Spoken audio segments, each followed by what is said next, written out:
like to remind everyone that this is a board meeting. And so we are here to conduct business, and I appreciate it if everyone put on their business caps as we begin to move forward and conduct business here. So, again, I'm calling this meeting to order. This is the regular Board of Education meeting for Monday, April 30th, 2018. Okay, to start the meeting off, we'll start the meeting off with the recitation of the vision statement, which is every school will be a thriving school that prepares every student to graduate from high school, college, career, and community ready.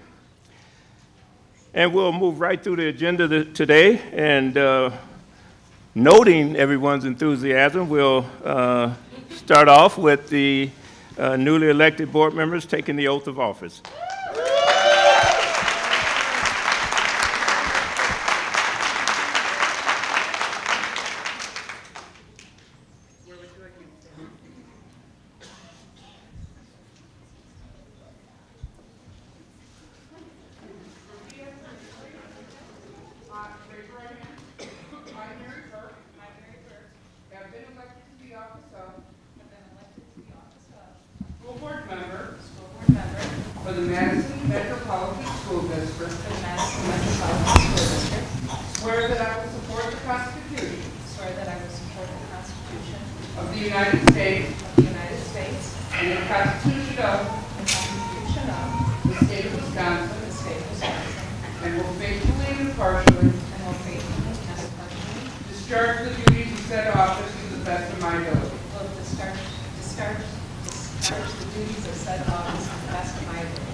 Congratulations on both of our newly elected board members, and we're looking forward to a very productive year. Okay, we'll move right along, and just a point of note, there'll be, please, no clapping, loud noises and all. It distracts and adds to the meeting. We like to conduct the meeting here as smoothly as possible. Okay, so we appreciate it if that's the last round of enthusiasm. Okay, next on the agenda. Recognition of the African American History Challenge Bowl winners. And Dean, would you read the total? They here? Who's that? You're supposed to read the first part. I thought I had the second part. Okay. All right. Okay. This evening, we are pleased to welcome a group of smart and enthusiastic middle school students. Now, the students' teams participated in the 24th Annual 100 Black Men of Madison African American History Challenge Bowl, held here in the McDaniels Auditorium on April 7th. The following teams placed first, second, and third in the competition. Now, would Dr. Rose, president of the 100 Black Men of Madison, and team members and coaches from the third place Black Hawk, second place Senate, and first place Spring Harbor, please join me on the stage.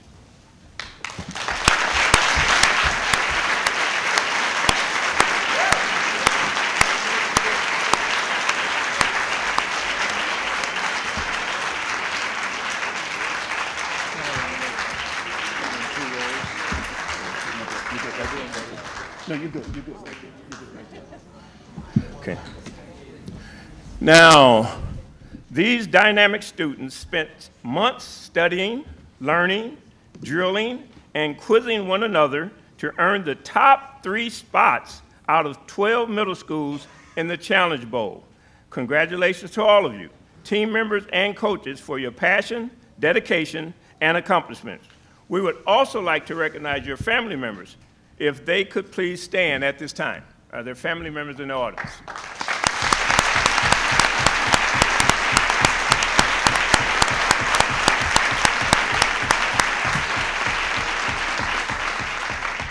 A special thank you to Dr. Rose for your work on this event.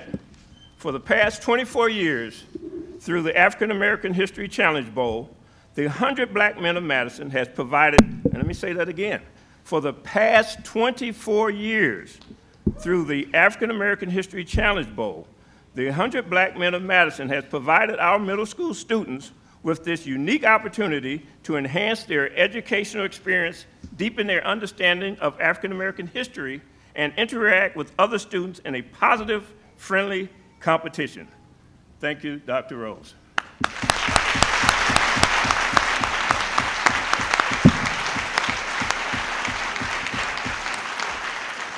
Now, Mr. Loomis, would you please read the formal resolution? Thank you, and very much appreciate this. So whereas 3 MMSD middle school teams from Spring Harbor, Senate, and Blackhawk middle schools have studied and practiced for many hours after school along with their coaches to earn first, second, and third place in the 2018 Madison African American History Challenge Bowl sponsored by the 100 Black Men of Madison. Whereas the African American History Academic Challenge Bowl is an educational program designed to enhance the study of African American history and encourages pride, self-worth, and appreciation of African American legacy and culture.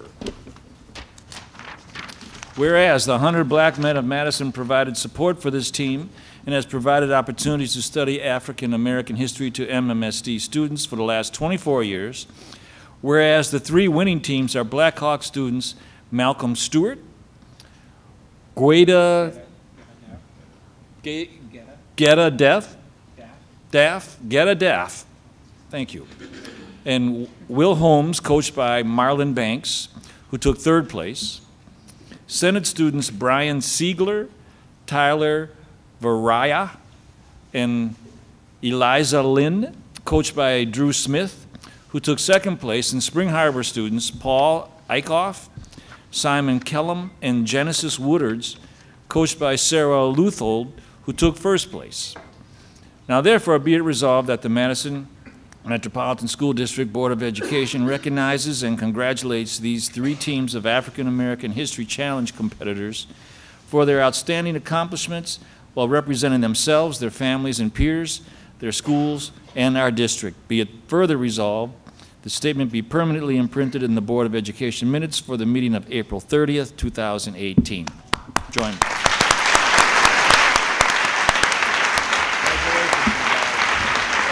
No, not yet. We have to do the work. Okay, hold on. Hold on, we're not there yet, Jen. We're not there yet.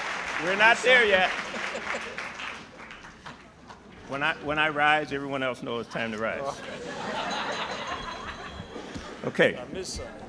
Now, each year, the winning team of the Challenge Bowl is presented with the Michael McKinney Trophy, named in the honor of another champion, Michael McKinney.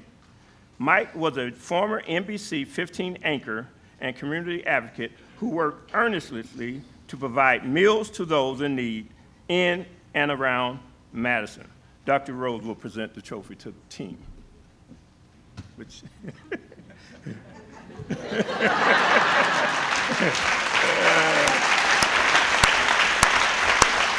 So, once again, congratulations to all 3 teams, and good luck to the Spring Harbor team at the national competition in Hollywood, Florida in June. All right.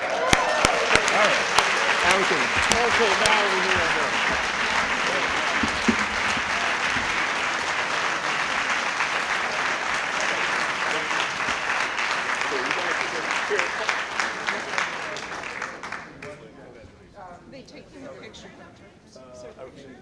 Do we have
Okay, we'll keep moving here, and if you're going to depart, please try to do it quietly. We'd like to continue to move on. Next item on the agenda will be public appearances, and we do have a few public appearances this evening. Remember, you have 3 minutes, and since we have quite a bit to cover tonight, I really would appreciate it if you work very hard to stay within your 3 minutes or below. So I'll call one speaker, I'll call two at a time. The second speaker, please be ready to come forward after the conclusion of the first speaker. So the first speaker tonight will be Michael Jones, followed by Andy Wadey. Michael Jones, followed by Wadey. All right, ready to set the timer? I think last time I went over. All right, good evening. Last Monday, this board was presented with suggestions about ways in which we can improve our behavior education plan. As a behavior specialist, I appreciate the thoughtfulness and philosophy of simplifying certain parts of the BEP and agree with those recommendations. However, in order to truly transform how we deal with behavior, we cannot rely on changes at the discipline level alone. Last Monday, MTI submitted our recommendations to the board after hearing from our EAs, our SSAs, our teachers, and our student service providers about the changes we need to be seeking. That list is not focused on addressing specific student behaviors, but on the behaviors of us adults. Because when a teacher places a behavior call or a referral in OASIS only to see it changed or erased altogether, that is an adult behavior. When our leaders set class sizes too large to adequately educate and support our children's academic, physical, and emotional well-being, that's an adult behavior. When our SBLT is chosen and influenced not by the diversity of opinions within the building, but by whom can get along best with the administrators in central office, that is an adult behavior. When the data of behavior calls, referrals, and interventions is discussed by administration and a small team, but not regularly with the staff and students and families in order to fix the system, that's an adult behavior. And when the discussion is only taken seriously because of dangerous incidents in our schools, make the news and raise the ire of parents, and not because educators have been bringing the same concerns about student and staff safety for the past 4 years, only to be dismissed and coerced into silence, that is an adult behavior. As educators, we take the responsibility of helping all of our children grow emotionally with the same seriousness we take our role in their academic growth. As the BEP has evolved, we have seen some buildings take this responsibility seriously by including the voices of all stakeholders, not just when it's convenient or when everyone is in agreement.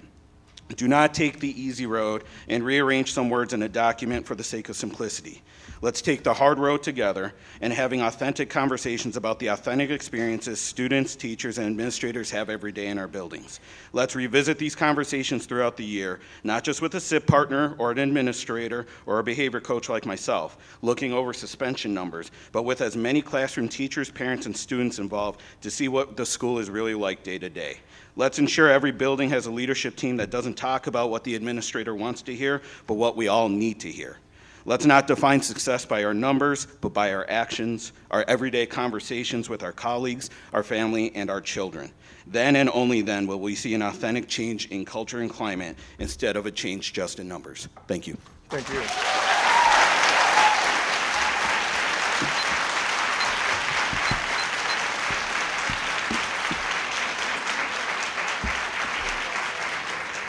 I'm going to repeat again, and I can dispense with public appearances tonight. That's within my power. I would appreciate it if you don't do all those applause and everything. Everyone appreciate everything that's been said here because it lengthens the meeting. This is a board meeting, so please keep it down. We appreciate that. Andy? Good evening. I'm here tonight as president of MTI to speak to two major topics that are of concern to Madison's educators: the upcoming bargaining for a cost of living increase for all employees, and the work that we're engaging in around the culture, climate, and safety in our schools and work sites. As you can see, many members have taken the time to join us tonight in their Red for Public Ed to show how important these issues are to them. They are here standing up for themselves and their colleagues across the district. Standing up for our students comes naturally to educators. What we do for our students, our families, and because we're committed to the idea that public schools are the place where all students should be welcomed, nurtured, and educated. We do this because we are called to our profession, and we know that it's the right thing to do. Standing up for ourselves seems to be more difficult. For some reason, educators often aren't comfortable talking about wages, benefits, respect. We fall prey to the idea that the needs of others outweighs the needs that we have as employees and human beings. We advocate for others and expect to see recognition of our efforts happen naturally. What we know is that the recognition that we hope for hasn't been happening.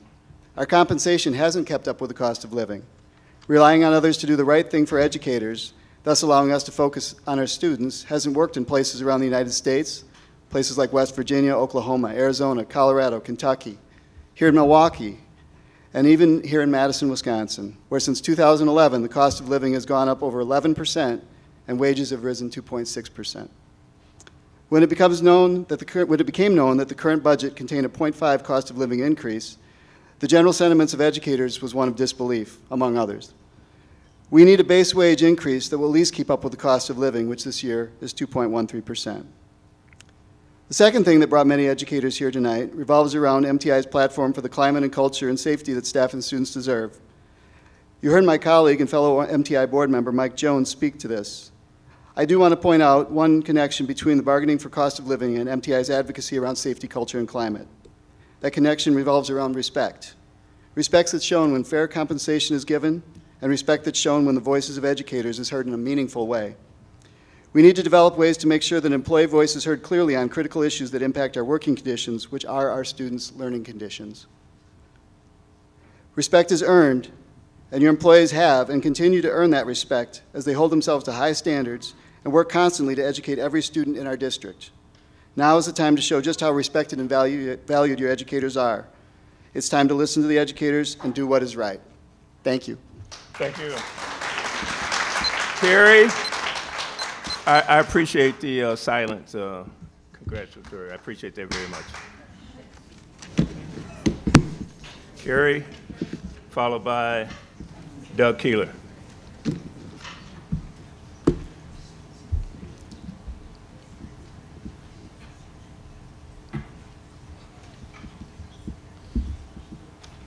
Good evening. My name is Carrie Motivila. I am past president of MTI, and I serve as a teacher leader in Madison schools right now in mathematics. First of all, to the board, thank you for all that you do to make our district better for all stakeholders each day. I know this is at the center of all your decisions, and here before you as we move into base wage bargaining is a concrete way for you to significantly improve the life of teachers as stakeholders in this district. I'm referring to the full cost of living base wage increase. While Act 10 has taken many of our abilities to balance the scales in public education away, compensation, staff of cost of living base wage cost of living remains firmly in your grasp and in your ability to use to communicate your respect and value for your district staff, and we deserve at least this. Anything less is not a cost of living increase. It's a sort of cost of living, or not a cost of living, basically short of a cost of living base wage increase. As the final arbiters of this district budget, the index of cost of living is not a surprise. And frankly, we're surprised that we need to request and assert the basis for cost of living, haven't earned this much. When I hear that it's late in the budget and we may not have advocated early enough, I'm confused. Are we saying that the cost of living was a surprise? Or are we saying that you were aware but unwilling to give your employees a cost of living increase? Cost of living. We as a union have been working with the district in new collaborative ways, and in the superintendent's words, striving for a balance between the needs of our students and the needs of our staff. We've been working on other priority areas, waiting for base wage to open. I hope we're not suggesting that we should have held those things off until base wage bargaining began, because we, as your committed district and staff, did not do that. We engaged in this work with serious and committed action and expect you to do the same in base wage bargaining. I remind the Board of Education, as you've heard already, that wages have been severely suppressed since the 1990s. Your district employees have remained committed to you, and we ask that you show commitment back to us. We have waited, we have deferred, we have assumed that when it was within your grasp to give us this kind of base wage cost of living increase, you would do so. We've waited and we've deferred until now. Thank you. Doug Keeler, followed by Judy Fernrilla. Judy Forwerda. Fernrilla. Yeah. Thank you for the opportunity to speak. I had prepared some remarks, and frankly, I think you've heard from me the last couple months. This is a time for you to hear from other people. And I'm here tonight to represent the 4,000 people we represent in the district, a whole group behind me in red. We got some green shirts and some building trades here too. This is what we call solidarity. Again, I'm going to forego my speech. I don't need to repeat things that other people can say more effectively speaking from their parts. The only thing I would add to this is, does anyone remember the last time we came here about wage increases? You probably don't, right? We didn't come here 2 years ago when the base wage increase was 0.12%. In fact, we worked with you on health insurance premium contributions that employees started to pay. You didn't see us last year when we came, when the base wage was 1.26% cost of living, and we agreed to change 3 health insurers to 2 to help provide revenue to do some needed things, right? Why do you see us here now? Well, because now cost of living has inched up, and I mean inched up, it's 2.13%, right? Our expectation as we go through this is that at minimum, our salaries maintain cost of living. And if we can't do that, we're in a whole heap and hurt. I think you'll see on the agenda tonight you have 54 teacher resignations that you are approving this month. Okay? This is the month of March. You're approving 54 teacher resignation notices, right? Now, wages isn't the only thing, but the wages is one thing, right? And it's an important thing. Now, we start bargaining on Wednesday. I'm also confused by the question about whether we're coming in late in the process. We don't start bargaining to Wednesday. We haven't even exchanged proposals. I've come to you the last 2 months just to give you a heads up, in case nobody else is, that we are going to be bargaining and cost of living is 2.13, all right? So we're looking forward to a bargain. We're looking forward to continuing to work with you on this as we move forward. And I'm hoping that we can get something settled and these people can finish up one school year and prepare for the next one instead of worrying about how they're going to prepare their budget if they're taking home less money next year than this year. Thank you. Thank you, Doug. Judy, followed by Greg Merkel. Hello, my name is Judy Forwerda. I am the president of the Educational Support Employees Association, a group of workers made up of educational assistants, clerical technical employees, and school security assistants. Before we joined together to form the EA, I was also the president of the EA unit for many, many years. In another month, I will finish my 27th year here being an SEA in the district. About a year ago, you may recall, the EAs and other support staff came down to you regarding the Fight for 15. We asked you to raise the hourly minimum wage of every worker and every hourly position to a minimum of $15. Kind of hard to believe, but some employees weren't even making that per hour, even after years of working with MMSD. You agreed to increase the minimum hourly wage to $15 and anyone who was below that level, as well as the new hires for the 2017-2018 school year, and they're now all making $15 an hour. Thank you for your support on the newest and lowest paid employees. You may have thought that the increase you agreed to would increase, we may have thought that you would have agreed to increase the hourly wage for all EAs and SEAs, but that didn't happen. EAs with many years of service did not see any real increase in pay. In our salary discussions last year with district management, we were told that they were in favor of modifying the entire salary schedule in order to give everyone a needed raise, but that had not budgeted for the school year. They asked us once again to be patient until the 2018-2019 school year for this promised raise. Here we are at the end of the school year, and we are now being told the budget is tight. Please use some of the money you have in next year's budget to give EAs the raise we were told we would get. We are still the lowest paid group of employees in the district. We need to see some improvement on the salary schedule. Please also do the right thing and approve a 2.13% cost of living for the EAs. The cost of living in Madison is high. EAs do hard work each and every day. We deserve to get a decent increase from waiting and waiting and waiting. Please, just don't give us crumbs. Thank you. Greg Merkel, followed by Ollie Muldrow.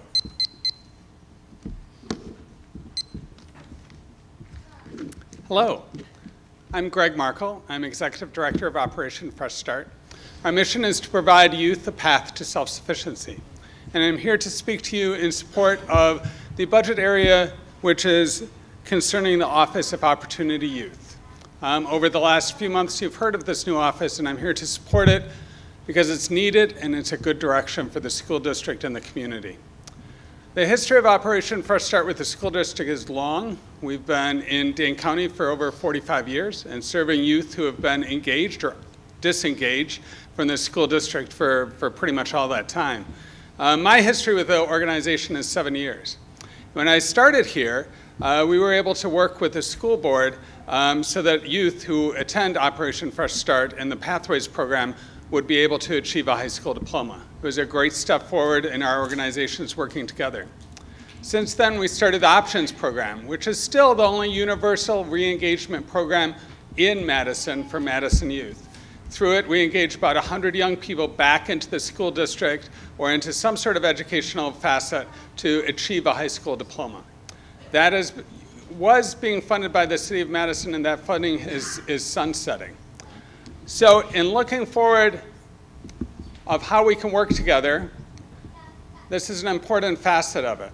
2 years later, the Special Education Office started reaching out and having a staff person to engage with folks who are in special education about re-engagement. The reality is, on the streets of Madison, those young people look the same. When they're engaging with the criminal justice system, those young people look the same. Now, I can tell you in our history, when we're working to get that young person a job as the next step, that employer doesn't ask if the young person has come through special education or regular education areas. Through our time, through the last 7 years, we've had 4 different main liaison people within the school district. They've all tried, they've all worked hard, they've all cared, but there's never been a focus specifically on this population, which many other school districts around the country have successfully shown works. Creating this office, bringing it together to engage in this specific population, to work with them about how to engage and re-engage and not disengage from school activities and move on to that high school diploma is an important step, not only for the school district, but for the community. We know that a young person who doesn't graduate high school is going to cost that community $255,000 over their lifetime. The New York Times cites that study. We know that by working together, we can create those paths, those different skill-based, portfolio-based educational platforms, those micro schools, those different aspects and assets within our community and within the school district so that every young person has a chance to succeed, whether they need a second chance or just need to be encouraged to stick with their first chance. So thank you. Please support the Opportunity Youth Office. Thank you. Ollie Muldrow, followed by Ryan Jane. I think narratives of scarcity are really fascinating. And I think the interesting thing about narratives of scarcity are that they're narratives that come up when we're talking about how to treat each other well, when we're talking about how to pay each other for our work, when we're talking about buying the book. Narratives around scarcity don't usually come up when we're talking about how to harm each other. We always have enough money for the bomb. We always have enough money for the gun.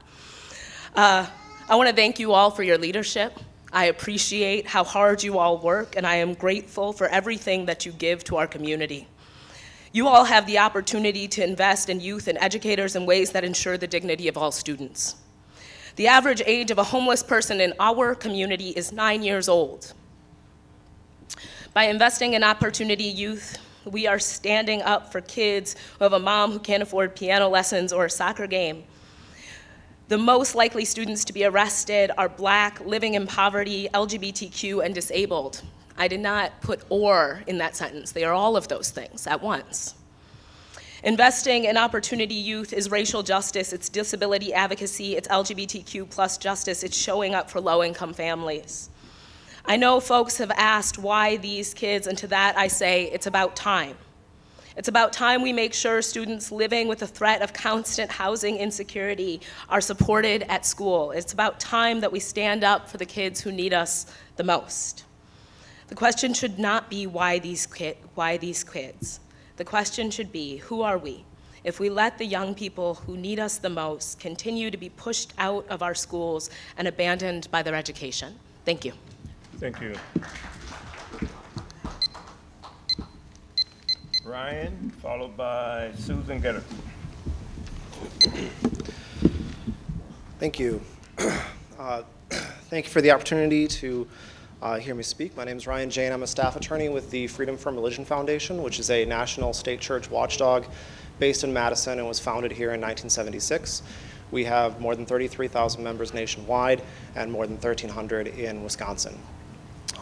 Last month, one of our Madison members contacted us because they were concerned about the pilot microschool program that the district was considering at the time setting up at Life Center Madison, a local church, for a small number of disruptive students at La Follette High School. We requested records related to this program, which is now underway, and after reviewing those records, FFRF urges the board not to continue this particular program or any similar mentoring partnership with any faith-based organizations in the future. I sent a letter to the board this afternoon, but I wanted to show up today to briefly discuss this and see if the board has any questions, although in the interest of time with this crowd, I suspect that will not be the case.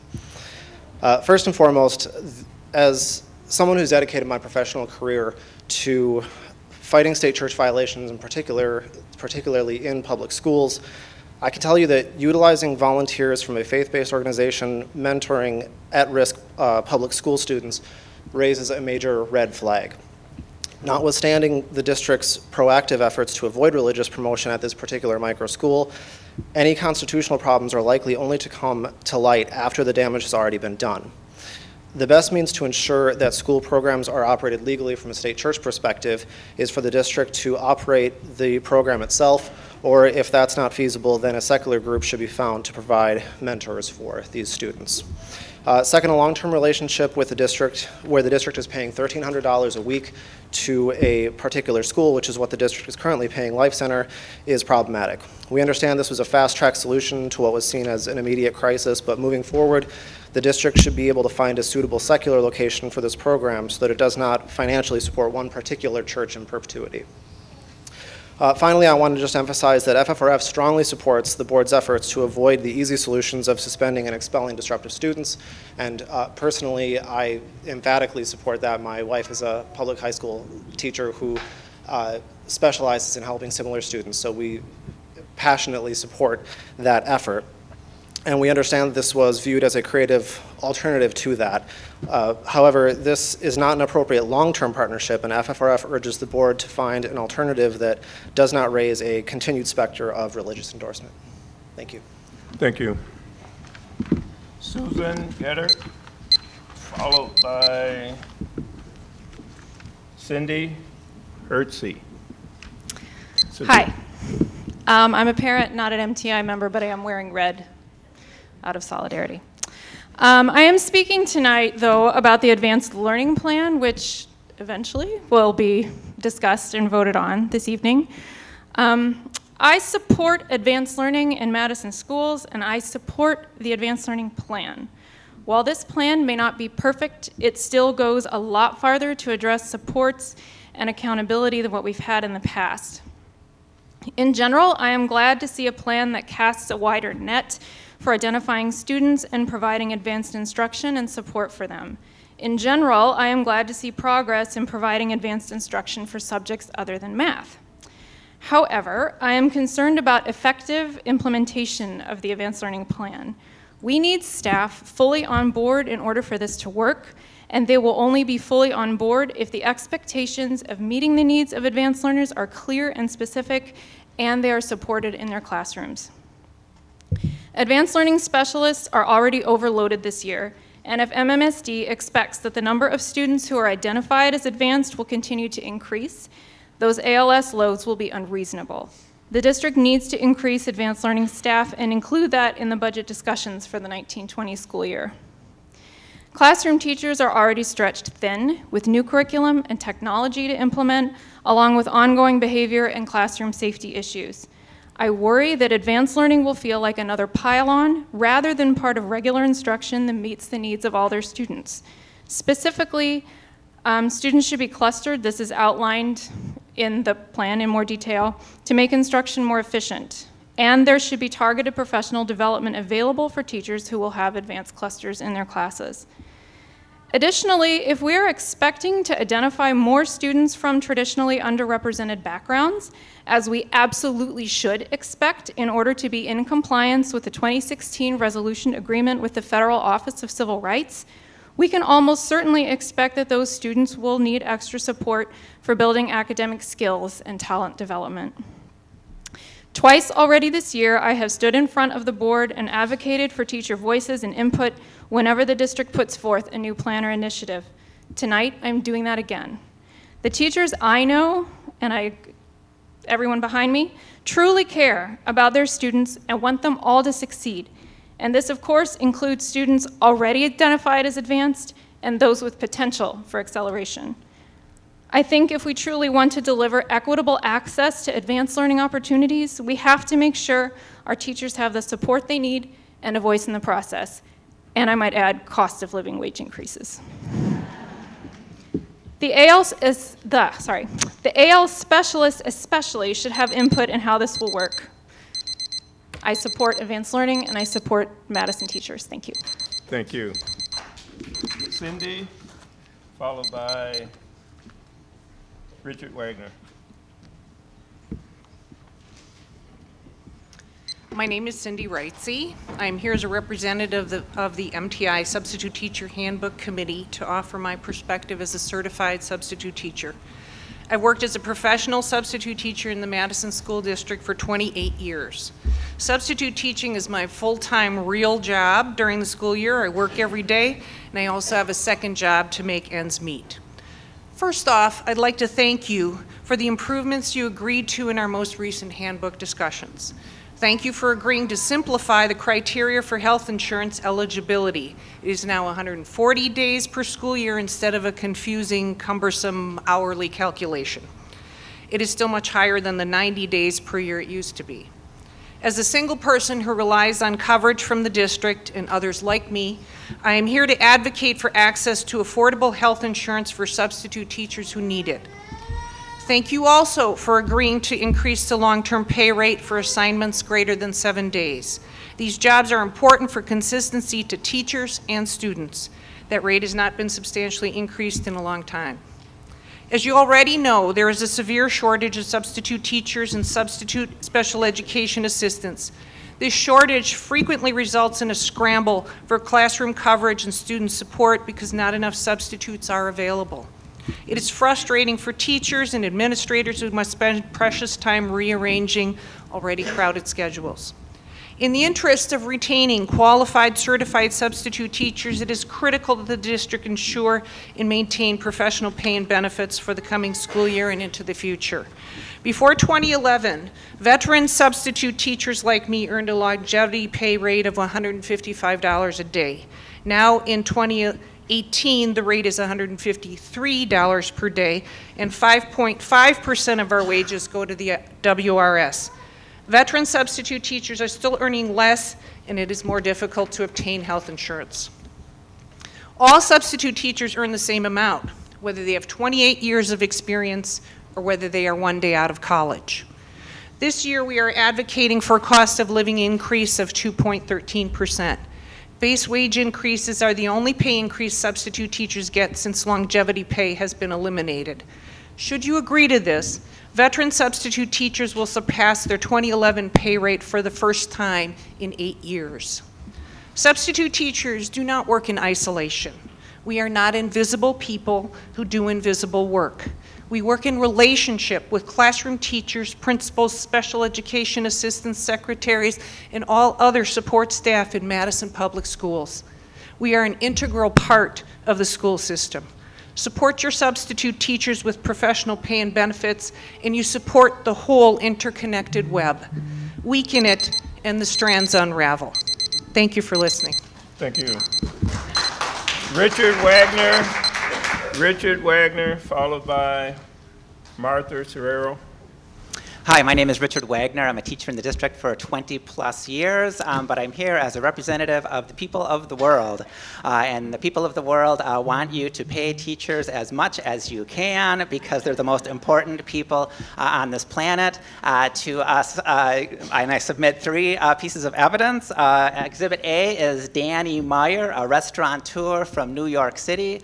Everything he touched was gold, and a reporter came up to him and said, Danny, what's your secret? Why does every restaurant that you have turn to gold? And he said, it's simple. Every time I hire somebody, I tell them my guests, my customers are number 2. You as my staff are my number 1, because I know if you're happy, the guests are going to be happy, they're going to come back, we're going to do great things together. Exhibit B is from Garth Stein's lovely book, The Art of Racing in the Rain, where he talks about Formula One driving. And he says, contrary to popular belief, the engine is not the most important part of the car.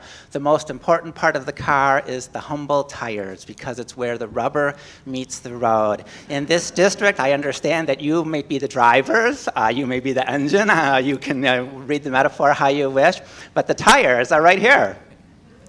This is where the proverbial rubber meets the proverbial road. As soon as your tires lose traction, it doesn't matter how strong your engine is. It doesn't matter how great your brakes are. You're going into the ditch. Take care of your tires. You will not drive the district into a ditch.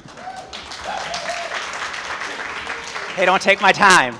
Exhibit C is you, yourselves. If I were to ask you who the most important people in your life are, no doubt you would say they are my children. I can say that as a father, my daughter's the most important person in the world. If I were to ask you, what's the most important thing that surrounds your children, you would say the people that surround my child, especially the adults, right? Probably starting with the family, the mother and the fathers, aunts and uncles, right, would be number 1. Number 2, I think teachers and staff, coaches and stuff like that. So again, these people behind you are representing the second most important person to the most important person in your life. I would pay them a 20% or a 50% raise if I could. Invest in your staff, invest in the people, and they will take care of the future of this city. And we all know, as the schools go, the city goes. Take care of the schools. The best investment you can make is the teachers. Right? And you're the only people on the planet that can give the people here what they deserve. Right? We have 7 billion people on the planet. I didn't count you. I think there's 9 or something. Right? You 9 people, 8, is that 7? I still can't count. Are the people that can invest in this city, right? So please follow the wisdom of Danny Meyer and invest in your people. Follow the wisdom of Garth Stein, invest in your tires, right? You're the only people that can do that. Thanks. Thank you. Hey, Martha, followed by Find out where he teaches and we'll go to his class. Oscar Morales. I apologize for my short stature, but I'll make up for it by being nice and loud. My name is Martha Sarava. I'm actually here. I'm just a parent on behalf of my daughter and the events that happened with us over the year. There are some things that happened during our IEP process that I believe can be, that need some significant attention when it comes down to the parents' interaction with the team and how the process works when we're talking about placement of the child, especially between the 4K and the 5K transition period. Not all kids land into the same pool during this time frame, because DPI says that the kids can wait until age 6 in order to go to kindergarten, but it gets complicated when you have a whole team trying to decide on the best placement of your child almost for you at this point. So currently my daughter actually goes to a 4K Head Start. She's there for a 7-hour program, is very, very supported while she's there, and she has done significantly well and is well on her way to be probably 90% better to go to kindergarten this following year, and she'll be going to Franklin. We went through all the steps that we needed to last year. We had the IEP, we went through mediation. I have reached out to DPI to do a formal complaint with them. And unfortunately, my complaint was not even fully considered because it became due to what was legally right. And so they were only concerned with, could I hold her from going to kindergarten, and could the school district only offer their IEP services if I put her in kindergarten a year ahead of time, of which I felt that she was not completely ready for. Things that kind of surrounded the events is the parent handbook in this area has not been updated since 2009, and I'm sure the IEP process has been updated since that time. The liaison that we had during this process was not supportive, I feel, at all, and that's actually supported too in his documentation. The documentation that went along with the whole process was not even, it was more aligned with to make MMSD's decision feel good about how the events ended up going after they denied services due to a placement issue. During this time, I'm actually here because I've been trying to reach out to a lot of different places over time. I've gone to my state rep. I spoke with Ms. Vandermeulen last week to kind of try to bring some resolution to these areas. I think that there could be a happy medium found between the parents and the MMSD IEP process. They kept telling me last year that the kids have 3 extra years that they can go to, that they can have 3 extra years of schooling at the very end. Well, I think parents can maybe have the option of doing 1 year ahead of time. So I think there can be a few places where both sides can be helped. I would like to meet with others if they're more interested in going through more details and trying to fix this problem. Thank you very much. Thank you. Oscar Morelli, followed by Anika, Emma, and Lina. Hi, my name is Oscar Morales. I've had the pleasure of working with the Madison School District at Omega School for 24 years, and Omega School has been around 46 years, and we've had a contact with the school district since then. I'm in support of the new initiative to create the opportunity for youth office to re-engage, reconnect, and find programming for MMSD students who are not currently involved in a school-based educational program leading towards the completion of a high school credential.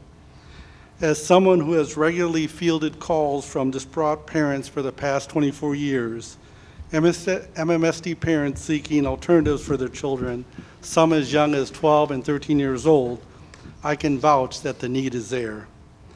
The reason I get these difficult calls is based on the fact that I personally worked with over 5,000 GED graduates and their families for the past 2 decades.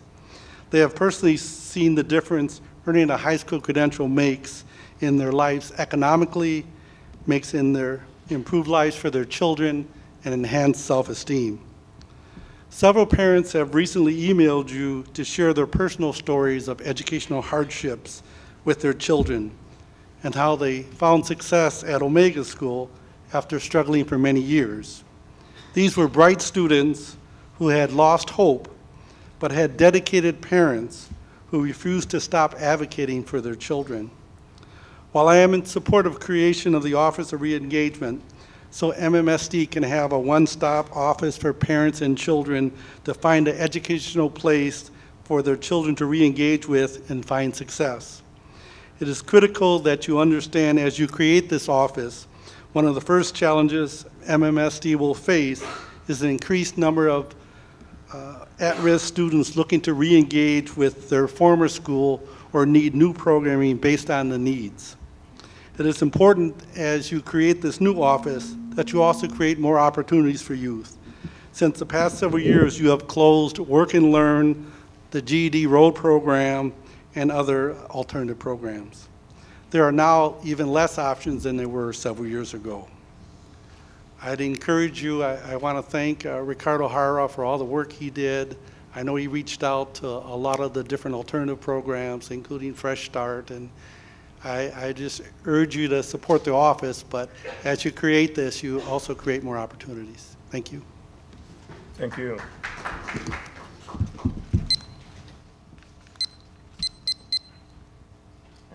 Emma, you guys threw me a nice curveball here. Followed by Rebecca. Hello, members of the school board. We are Eliana, Annika, and Emma, and we are 8th graders at Jefferson Middle School. It has recently come to our attention that one of the teachers at our school will be removed from her position as a social studies teacher that she has held for 11 years to a special education teacher, which she hasn't had experience with since she got her certification almost 30 years ago. This teacher isn't just another 8th grade social studies teacher. Miss Ball truly loves her subject, her job, and her students. Many high schoolers and high school teachers alike have said that she truly prepares her students for high school, and she makes U.S. history fun and exciting. From running a mock trial unit, teaching the justice system in a way that allows students to role-play lawyers, witnesses, judges, and jurors, to having a mini unit on Alexander Hamilton and the two sides of history, where we learn to use critical thinking skills and put two stories together to get a complete picture. Most students who have passed through Jefferson and most of their parents will tell you that Ms. Ball is truly the best teacher at Jefferson Middle School. Losing Ms. Ball makes it so that other kids don't get to experience the fun and real high school preparation that she brings to Jefferson, and frankly, it takes Jefferson down a notch. This isn't just about Ms. Ball. It's about the dozens of teachers at Jefferson and the rest of the district being forced to switch positions.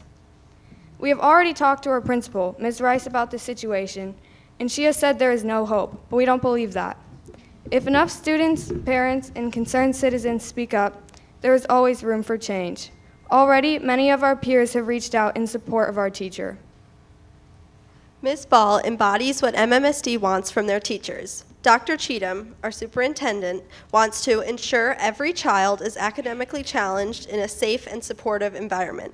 Ms. Ball teaches us, supports us, and most importantly, prepares all of her students for high school. She gives us much needed structure and fun to our learning. She even holds after-school meetings sometimes to ensure we understand what we are learning. Dr. Cheatham wants families to connect with teachers to support student learning. Ms. Ball mails you a postcard if you do well on a test.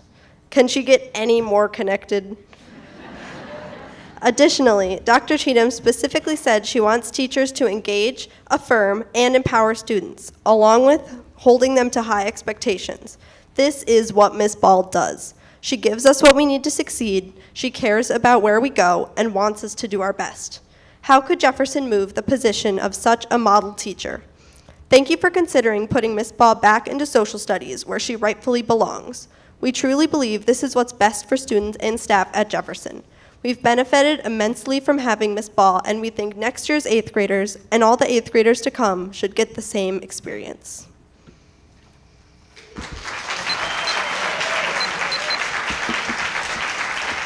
Rebecca Cutford, followed by Cindy, another Ritzy. Hi, my name is Rebecca, and I am a sophomore at Memorial High School. I'm here today to talk about staff turnover at Jefferson and other schools in MMSD. Since I was in 8th grade, many schools at Jefferson Middle School have been unnecessarily moved to classes in different grades and even subjects. This has already broken bonds between teaching teams and lowered staff morale. Recently, it has come to light that one of Jefferson's most experienced teachers will too be forced out of the class that she can most effectively teach. Miss Ball was my 8th grade social studies teacher and has been teaching that class since 2006. She is currently slotted to be a special ed teacher next year, even though she has never taught it before. I know from my experience that losing Miss Ball would be a terrible blow to education at Jefferson. Miss Ball taught me how to take notes, highlight, learn from lectures, and much more. These skills have been essential to me in high school. Not only this, the rigor of Miss Ball's class made my transition to high school classes manageable because I was used to being held to high standards. I have talked to friends who also had Miss Ball, and they all agreed that she was one of their best teachers. If Miss Ball is switched to a different position, the district will be making it more difficult for many students to transition to 9th grade. I don't know what the school board can do to stop this, but I think you should be aware that the changes at Jefferson are going against our district's goals, not helping to achieve them. Staff turnover decreases the quality of education and makes students less prepared for high school and eventually college. Unfortunately, staff turnover is increasing across our district, frustrating our teachers and disadvantaging our students. This is why I encourage you to take action to support our staff and increase staff stability in our district. Thank you for your time. Thank you. Cindy Ritzy. Okay, there is 2 seats in here. Someone's cheating. Melissa Erlander, followed by Chris Gomez-Smith. Okay. Chris Gomez-Smith. Chris Gomez-Smith. This evening, I'm here to speak about the Advanced Learning Plan that will be voted on tonight and also the Office of Civil Rights Resolution. First, the AL plan. What this plan does well is delineates the critical actions and structures that are needed to make advanced learning work more effectively in the district. It also approaches this work from an equity lens, which is critical to making high levels of academic achievement possible for students from all demographic backgrounds. The AL plan is part of the equity work of this district. And I want to repeat that again. The AL plan is part of the equity work of this district. Madison Partnership for Advanced Learning sent 5 recommendations for your action on the Advanced Learning Plan. These include accountability for classroom placement for advanced learners next school year, language that clarifies the roles of the advanced learning specialists and clarifies that classroom teachers will not be responsible to meet the needs of all advanced learners simply through differentiation, a commitment to provide advanced instruction beyond differentiation in the middle schools as part of the middle school redesign process, a realistic budget analysis for the advanced learning department to determine appropriate and reasonable caseloads for the advanced learning specialists, research for and investment in a talent development model that will help students from underrepresented backgrounds build academic skills to be able to access K-8 advanced learning instruction and advanced coursework at the high school level. Thank you for the time invested in the process of revising this advanced learning plan.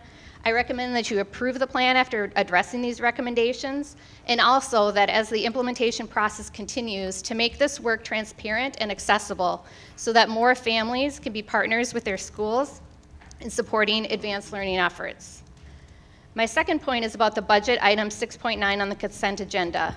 This request is for a consultant from Equal Opportunity Schools to continue work with the high schools to address disparities in access to and participation in advanced coursework for Latino and African American students.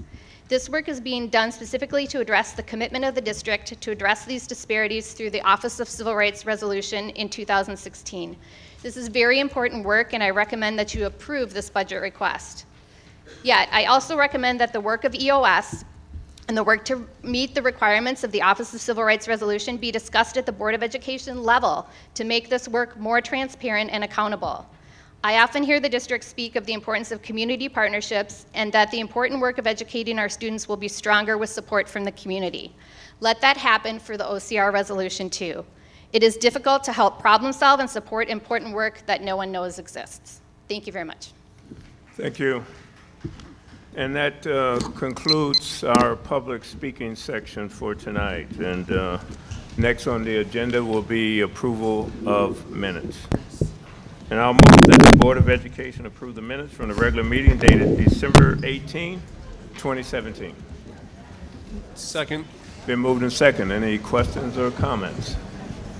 Seeing none, Lori, advisory vote? Aye. All in favor? Aye. Any opposition? Motion carries unanimously. Next item on the agenda. You mean they're not staying for the rest of the meeting? Next item on the agenda.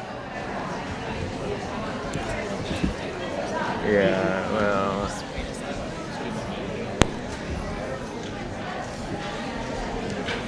You can get up to the class at some point. Thanks for coming anyway, everybody. Next item of agenda is honoring 2 teachers. You know they should stick. 3 teachers. 2 I know. 3. No, it comes down to money.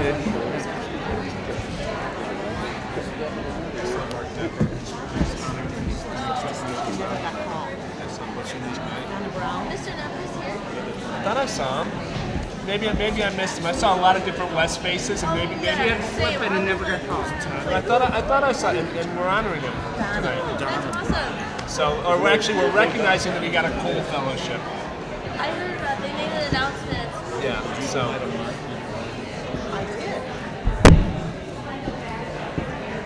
And David from our teacher is also on the stage. They're also on the stack of people who don't speak. It's like. What do you know? Donna Brown, BRAUN. Permission for 5-minute bathroom break. Thank you. We're starting for a minute.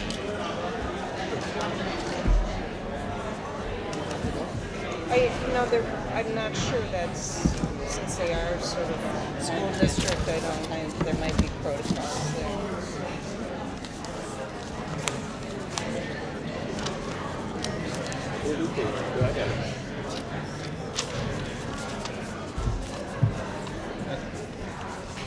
I don't know what to say. I'm just going to flash the peace sign. What's that? Yeah, it's doable. It's doable if you think about that. Yeah, what? Yeah. Take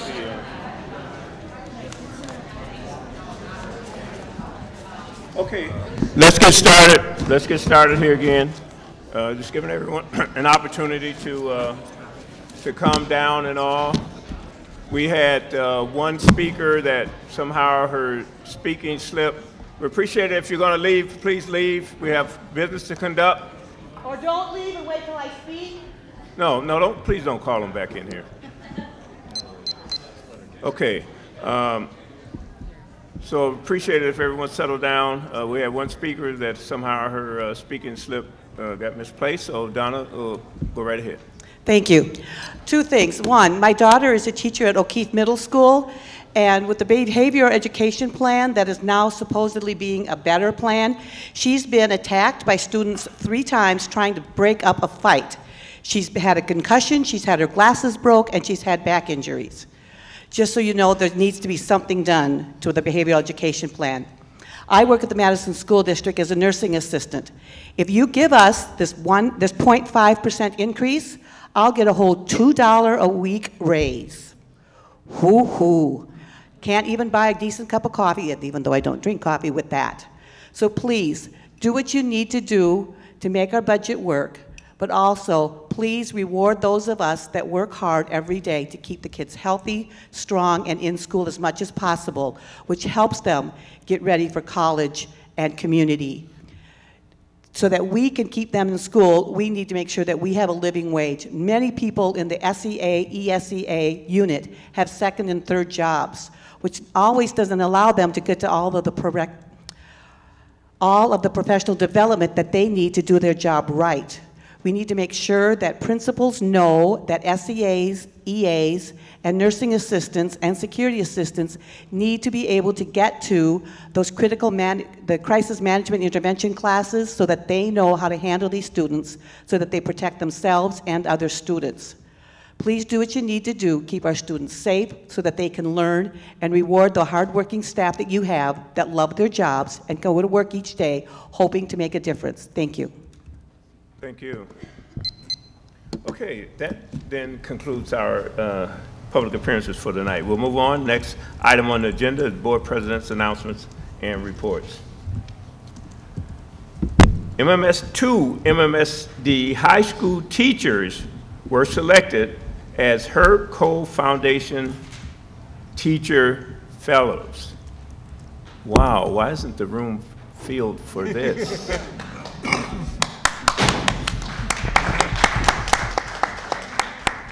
Again, 2 MMSD high school teachers were selected as Herb Cole Foundation Teacher Fellows. Okay, I'm going to try this. Michael Hagen of La Follette and Mark Nieper of West. I'd like to continue if you don't mind. Have been selected as 2 of this year's Cole's Teacher Fellows. The Cole Teacher Fellowship Program recognizes and supports teaching excellence and innovation in the state of Wisconsin. Michaela and Mark were selected for their superior ability to inspire a love of learning in their students, their ability to motivate others, and their leadership and service within and outside of the classroom. The board highly values and appreciates both Michaela and Mark for their ongoing and innovative efforts to engage and inspire their students. Congratulations.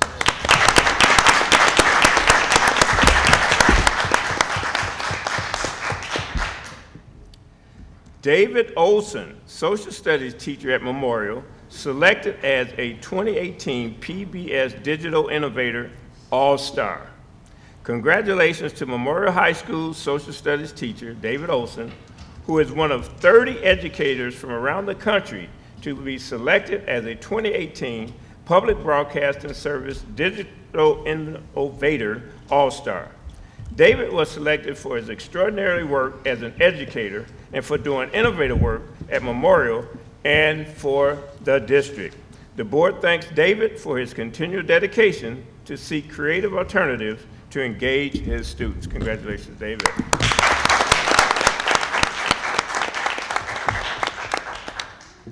And La Follette Senior Tyra Turner, honored as All-Area Gymnast of the Year. One of the district's very talented La Follette seniors, Tyra Turner, finished her high school gymnastics career with a 5th place finish for the Madison United East and La Follette program in the all-around and tied for the state championship in vaulting at the WIAA Division I state meet in Wisconsin Rapids that took place earlier this year. Tyra has been named the Wisconsin State Journal Prep Zone All-Area Gymnast of the Year for the 2017-18 season.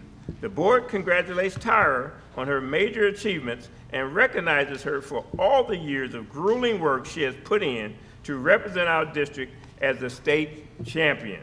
We wish Tyra the best in her future academics, athletic, and professional endeavors. Congratulations, Tyra.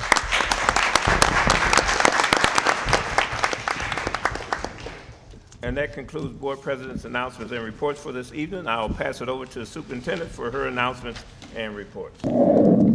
Thank you, Board President Howard. I'd like to invite Mike Berry to join me. We're going to do a quick presentation on the draft preliminary budget for next school year. Mike, would you like to join me?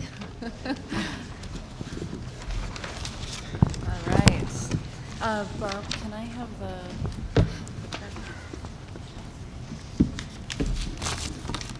Thank you.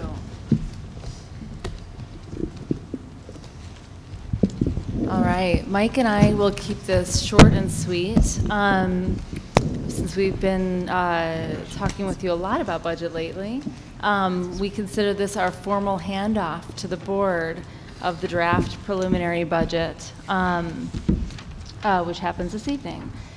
Before we dive in, Mike and I would like to thank a few people for their hard work on putting the draft budget book together. It is no small feat. Key members of the budget team include Lisa Quistad, Kelly Ruppel, Karen Kepler, Ross McPherson and Candy Steffen in the budget office, Deirdre Hargrove Kriegoff and Rochelle Haiti in HR. It is truly a team effort, and just want to lend our heartfelt thanks to that core team. As you know, this, let me just make sure this is working. Hey Barb, do you have any idea why this might? Yeah, maybe it's not connected there.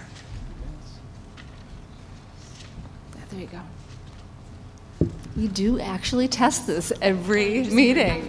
This is like the fourth time in a row.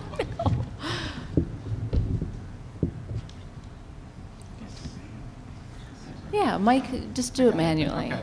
Thank you. See, our budget's not moving. It's good to have so I have to do it this way. Ready? Yeah. Does that work? Even that's not working.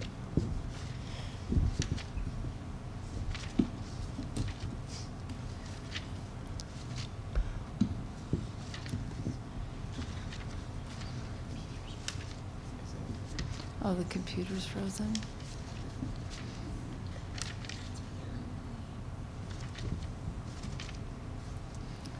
Well, let's do it without. Oh, there we go. Okay. Thank you. There we go. Perfect. No problem. Oh, shoot. Okay. All right. As you know, this is a very complex process. There are a lot of moving pieces. We formally began the budget process with you in January. To begin that formulation, we began pre-budget decision-making back in November.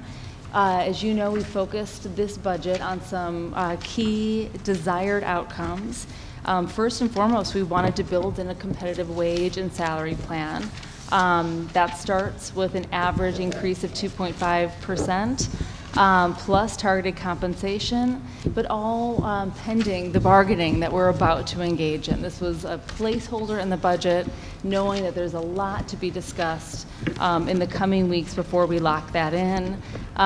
This budget proposal, one of the other outcomes is to maintain the employee benefits plan, which is strong, to align with our newly updated class size policy, to keep our class sizes reasonable and to avoid those outliers that we've discussed in the past, to support a more streamlined set of priority actions, all while trying to manage the tax levy and preserving some of that authority for future needs. Tonight, as I mentioned, we're going to give you a brief overview of the highlights of the budget. Consider this our formal handoff to you. It was mentioned in one of the public comments that it felt like we were coming late into the game. Absolutely not. This is only the draft preliminary budget. It is the first formal handoff to the board for your deliberations over the next couple of months before you officially vote on the preliminary budget in June. So let's give you a few highlights. A strong budget has to align with the vision and the goals of the school district. The school district strategy should drive the budget, not the other way around. That's how we try to do things in MMSD. The goals of the budget are here. We wanted to produce a budget that's in alignment with our strategic framework, knowing that we're rewriting the strategic framework as we speak. We have a new set of goals and a new set of priorities that are shaping up. We also wanted to do something good on compensation that supports our goal of recruitment and retention of staff. Again, that piece is still pending discussions in the coming weeks. And I will say that we never think that those two things should be pitted against one another. We think that you can do it all, do things that are good for students and good for staff. Those things have to go hand in hand. Our budget also includes some guiding principles. We use this to guide our decision making along the way.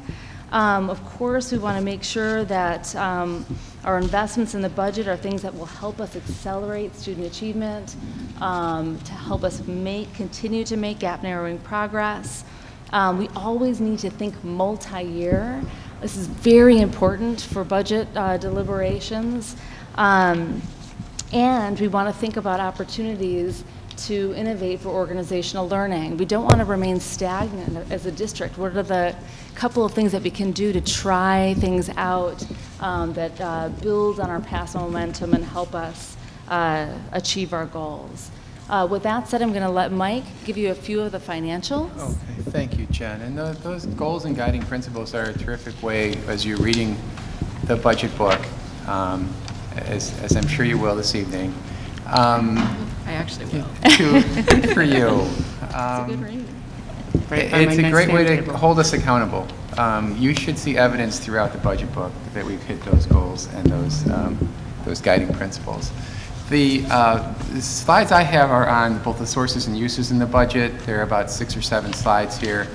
All of this should be familiar to you. It's all been previewed at Operations Workgroup, and it's all in the budget book. So this does allow us to kind of summarize the proposal and point out sort of where the possibilities are and where some of the challenges are in the budget, decisions that are yet to be made over the next 8 weeks.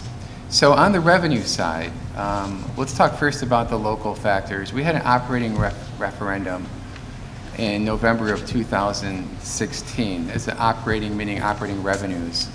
At the time, the context was that we had position elimination totaling about 120 plus FTE in the preceding 2 years.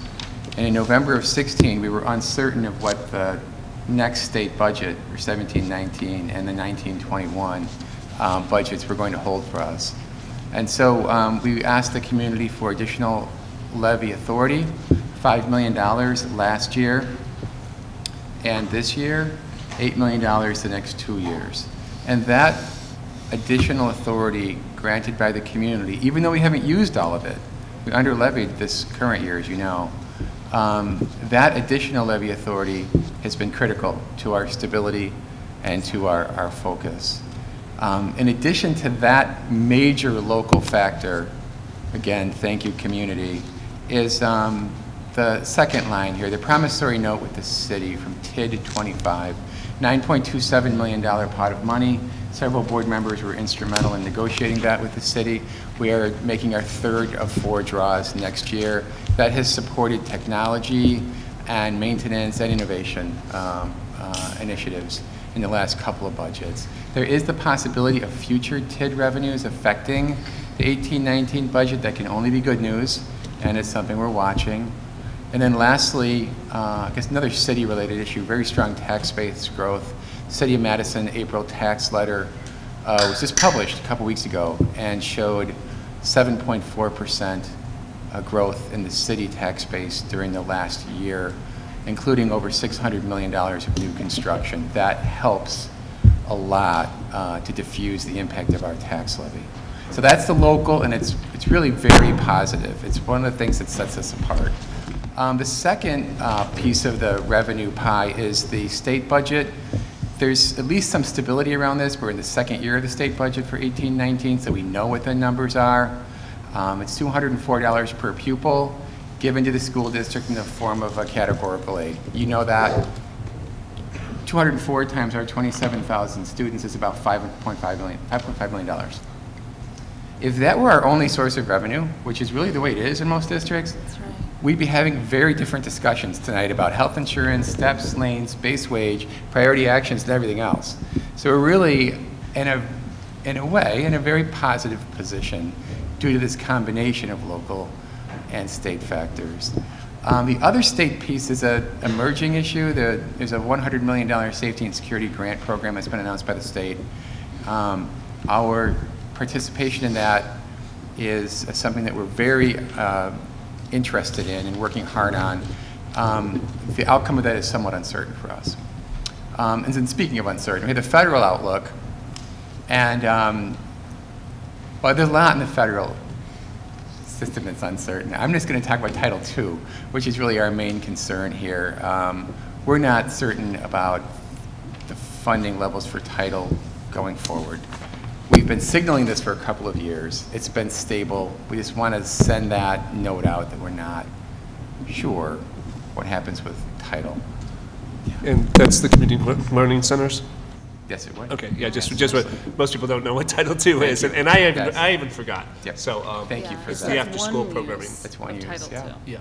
So this is our revenue pie, local, state, and fed, and the other major factor, so it's kind of hiding behind revenue, is students and seats enrollment count. This year and next year are in that red box in the middle of this bar chart. The current year students and seat count was 27,000 students exactly. It's actually been a real headache for us because everyone thinks we're rounding the enrollment number. It is exactly 27,000 students this year. And it's very stable long term over the 10 bars that are shown in this chart. Next year, perhaps a slight decrease, but not enough to really affect large-scale financials and staffing overall. This is the graphic on the state funding increase. This is a histogram showing that the state had typically given at least $200 per pupil in revenue increases over many different administrations, different budget cycles, different economic cycles. And then you see the 2011 severe decrease in state funding of Act 10 and the budget, more specifically the budget repair bill. And then since then, what we used to rely upon, which was the revenue limit change, has basically kind of become extinct. It's just zero every year.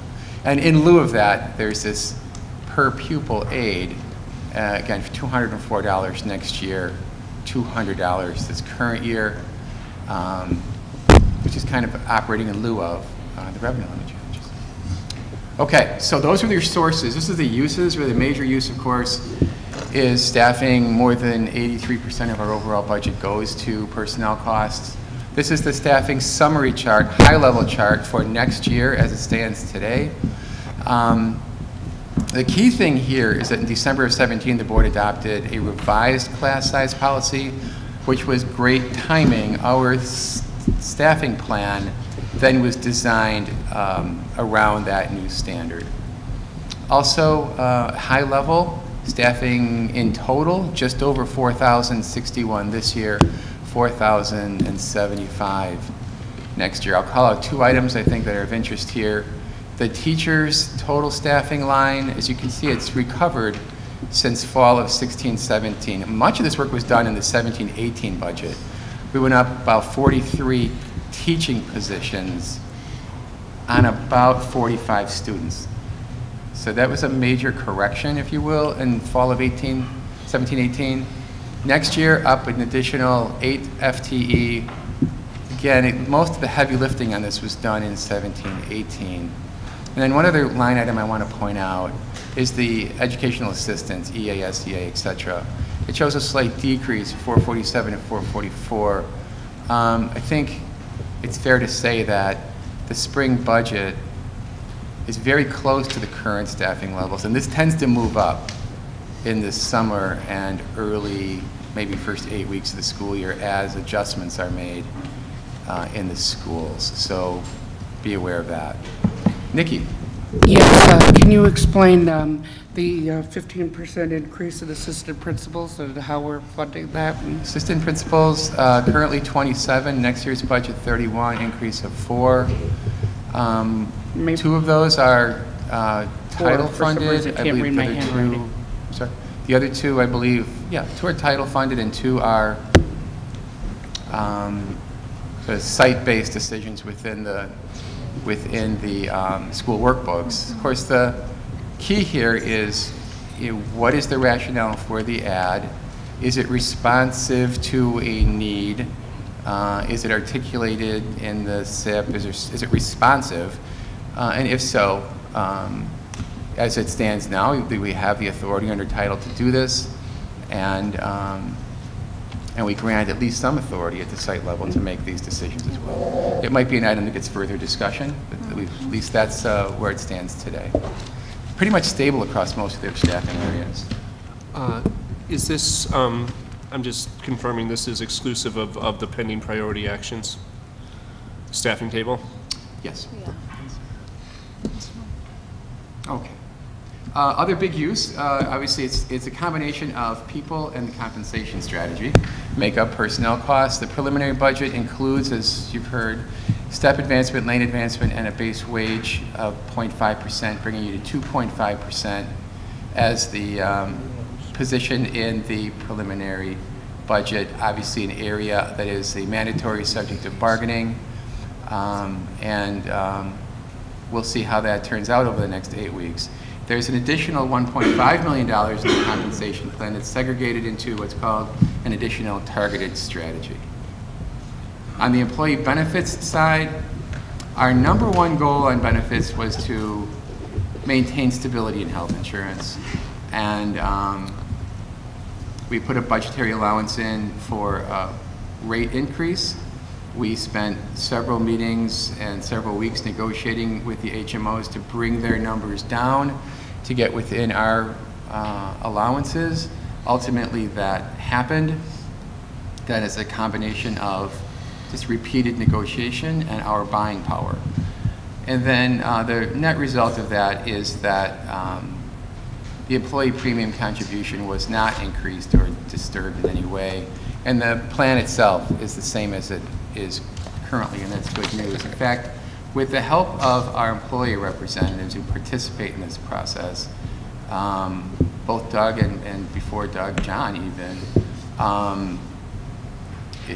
we have saved at least $9 to $12 million a year now. It keeps growing.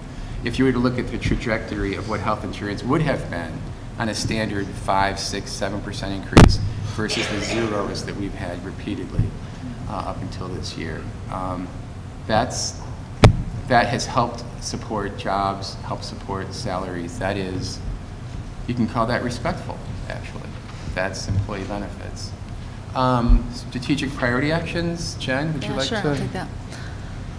We have, as I mentioned before, a much narrower set of strategic priority actions, all with an eye towards accelerating progress for students of color in our school district and their families, and with a keen eye towards alignment to the priorities that are emerging in the next strategic framework. Community schools and youth and family engagement are focused on tightening the connections and partnership between staff and youth of color and their families. The Early College STEM Academy and our work on youth re-engagement is all focused on making sure that students are graduating and have a path to post-secondary. And then, of course, continuing our work on the technology plan.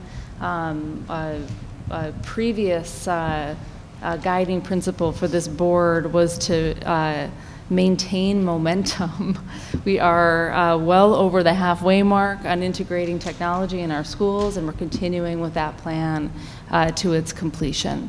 So that's a quick overview on the priority actions. I'll pass it back to Mike for a few more thoughts before June Just a few adoption. more. The first two items on this slide, this is really the work between April and June. Next 8 weeks. The first two items on here are sort of outside the operating budget, but they are things that we can and will likely do, or at least bring to the board. The first is a new safety and security plan. It's under development. It's going to be funded in part by that state grant and our share of it, and part from basically our district reserves that we're recommending here. We think we're in a solid financial position to do this, thanks to the work of the board over the last few years. We're an opportunity to draw upon those reserves for key priorities. This will be one of them. And then we're looking at long-range facility planning, and that includes land acquisition where it's prudent to do so. We'll be bringing that item back as well. Those two items are sort of off budget in that they depend on reserves rather than operating revenue. Then the other two items on here are kind of items to watch. The first, of course, is the board amendment process over the next 8 weeks, and that's your opportunity to reshape this preliminary budget. Our job is to get this thing to you where it's close enough for you to finish it off, right? And that's kind of where we think we are right now. And then the 2X charters, we've been talking about this in Operations Work Group, largely dependent on the actual enrollment and the composition of that enrollment coming from MSD versus not. And we have a placeholder in this budget of $1.5 million of our funding that is dedicated to that, and we'll have to monitor it. I think Nikki was next. It's on the Opportunity Youth. Just one quick question. We had one of the speakers today from the Freedom from Religion Foundation. Are we? My question actually is for Matt. Are we worried about that issue affecting the operation, the Office for Opportunity Youth? Will that affect us being able to run it?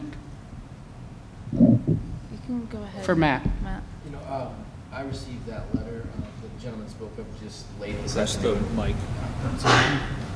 I received that letter that the gentleman spoke of just late this afternoon. I have not had a chance to look at it at all, and so I appreciate an opportunity to see what kind of arguments they have in that letter and to respond accordingly. Thank you. I was just, I saw that and then heard him speak, so I just wanted to make sure. Yep. Thank you, Mike. Have we had any communication with the Office of Educational Opportunity at UW? I wrote them 2 weeks ago to ask the status of the contracts and received no response. And I was wondering if we'd have any, and I just was curious about the status of the contracts and when they would be posted. And I think that, you know, if the contracts have limits on the number of enrollees, that would... We've had informal insight into what's going on, nothing formal. Okay. All right. So I think we need to, it does affect our budget if yeah, they... it certainly does. So Yeah, thank that's you. right. Thank you, TJ. Okay, so these are items that, you know, again, these are April to June, and will obviously affect the final outcome of this budget. A couple of major slides, just because this is how it gets typically reported in summary fashion. This is the revenue expenditure summary. We presented both for the operating budget, which is general and special ed funds, and then the next slide is the bigger picture of all funds together. And then you've got a multiple year history here. The key is that we're showing here revenues increasing 3.3%, expenditures 2.86%.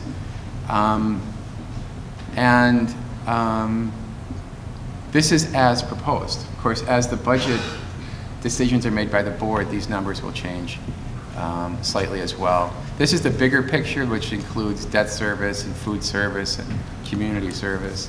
Total revenues, again, just over 3%. Expenditures, 2.67. It is always frustrating for us when we talk about total expenditures increasing either 2.8 or 2.67%, and we have a tax levy that's over 4. And the difference there, of course, is shifting equalization aid. Aid that's leaving here, going to other school districts, and we are expected to backfill it with local property taxes. Yeah. So we're often, forced to try to explain that if our levy's up 4.5%, it doesn't mean spending's up 4.5%. In fact, far from it. Mike, you mentioned the safety and security plan. Yes. Can you just give directional guidance in terms of how much we may expect to get from the state? Pull the mic closer. And or right. What any proposal would come from us might look like? I can comment a little bit. I know that at $100 million, if you were to use our proportionate share of enrollment, right. We'd be in line for, 2.8 million roughly. That's we're about 2.8% of the students in the state and are enrolled here. So, and that would have been the case where it distributed more as an aid as opposed to a grant. Mm-hmm. As a grant, we are, it's on us to put together our best possible plan with our best thinking and apply on a timely basis. I believe these decisions will be made somewhere in the December-January window. And we sent a letter of intent. Yeah, a letter of intent is kind of the first describes step. some of our thinking. Yeah. A little more. Look, we have 50 school buildings plus alternative sites. Many of them are older and don't have the security features that a brand new school would have. We have lots of needs. I think we're looking at safety and security investments well over $5 million I guess I'll leave it there for now. The share of that locally versus state is to be determined. I know some of those we want to make decisions on before those awards would be decided. That's right. That's so right. Are We're you going to have to expecting be the lead foot on that. Okay. Absolutely. So that's revenues, expenditures, and ultimately the local property tax levy forecast. 4.576 is the current projection. This is a really early number. Ultimately, equalization aid is going to be a major factor here, so will enrollment. We've taken a pretty conservative or cautious approach on equalization aid loss. I hope that we're not overly pessimistic. I don't think we are. I think minus 13.5 is realistic for us. We won't know for sure until July 1. We won't know for certain until October 15th.